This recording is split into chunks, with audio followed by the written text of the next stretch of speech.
क्या पाकिस्तान भी अब नेपाल जैसे गृह युद्ध में जलने जा रहा है?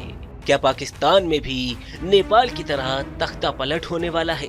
क्या पाकिस्तान के लोग अब जनरल आसिम मुनीर के खिलाफ सबसे बड़ी बगावत करने वाले हैं? क्या श्रीलंका, बांग्लादेश और नेपाल के बाद अब पाकिस्तान में भी तख्ता पलट की बारी है?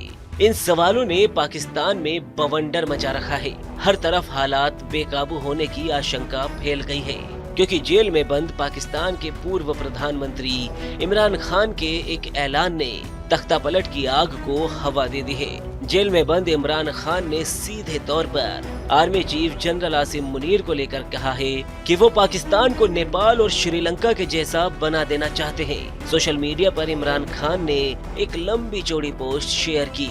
इसमें उन्होंने आसिम मुनीर का नाम लिखते हुए ये भी कहा कि जेल में उन्हें और उनकी बीवी को मानसिक यातनाएं दी जा रही है। इमरान खान ने लिखा कि जेल में मुझे और बुशरा बेगम को जो मानसिक यातनाएं दी जा रही हैं, वो आसिम मुनीर के इशारे पर किया जा रहा है और इसका एकमात्र उद्देश्य हमें तोड़कर घुटने टेकने पर मजबूर करना है। सेना ने जनरल याहिया खान को देश पर शासन करने के लिए नहीं चुना था, बल्कि उन्होंने सेना का इस्तेमाल तानाशाही स्थापित करने के लिए किया और देश पर अत्याचार का राज चलाया।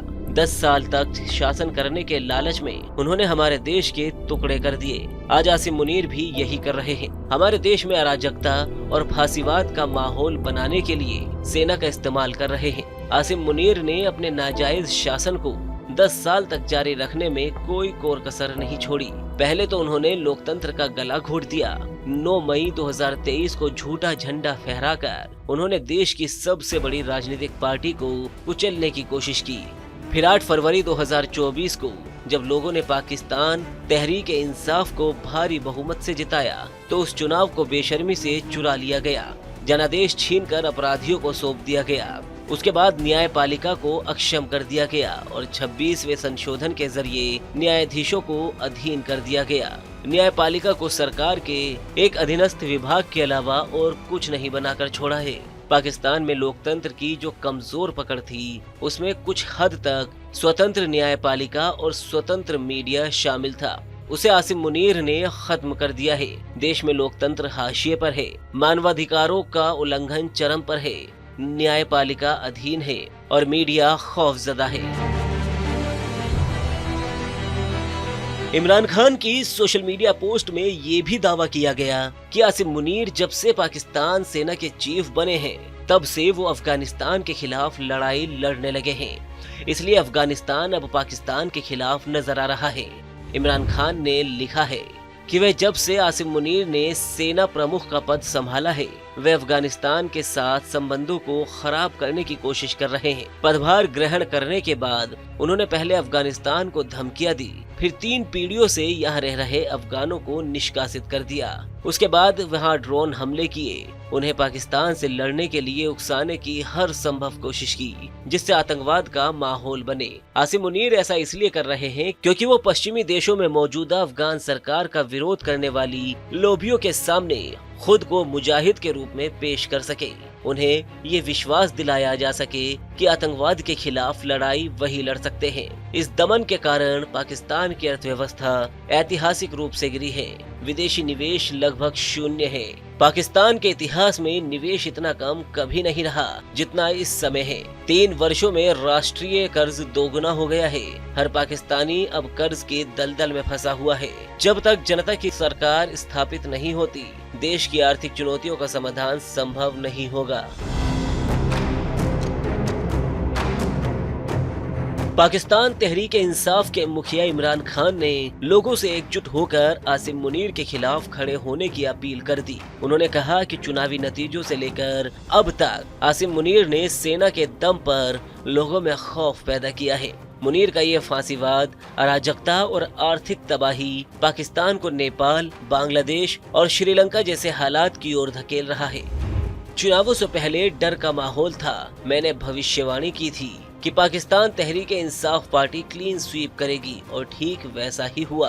आज मैं एक और भविष्यवाणी कर रहा हूँ। हमारे देश में अन्याय, उत्पीड़न, फांसीवाद, अराजकता और आर्थिक तबाही पाकिस्तान को तेजी से नेपाल, बांग्लादेश और श्रीलंका जैसी स्थिति की ओर धकेल रही है।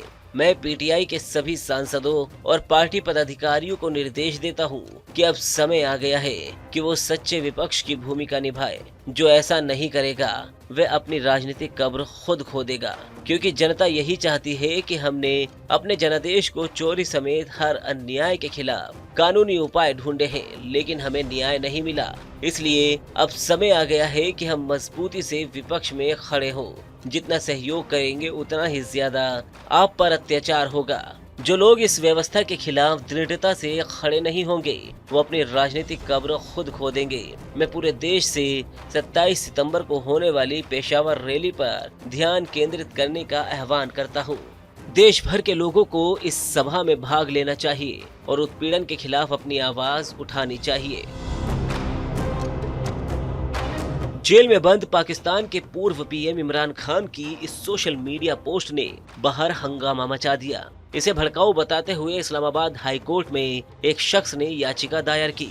गुलाम मुर्तजा खान नाम के इस शख्स ने हाई कोर्ट में याचिका देकर कहा कि एक सजायाफ्ता कैदी के सोशल मीडिया प्लेटफॉर्म से भड़काऊ और गलत नियत वाली बातें शेयर करना गैर कानूनी है, जो जेल के नियमों के खिलाफ है। साथ ही इमरान खान के इस सोशल मीडिया पोस्ट को लेकर हाई कोर्ट से भी अपील की गई है कि नेशनल साइबर एजेंसी ये पता लगाए कि पाकिस्तान तहरीक इंसाफ के संस्थापक इमरान खान के जेल में होते हुए भी उनके अकाउंट से ये बातें कौन पोस्ट कर रहा है।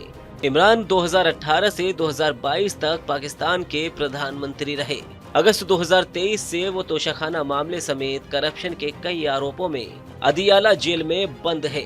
हालांकि उनके एक्स अकाउंट पर नियमित रूप से पोस्ट शेयर किए जाते हैं।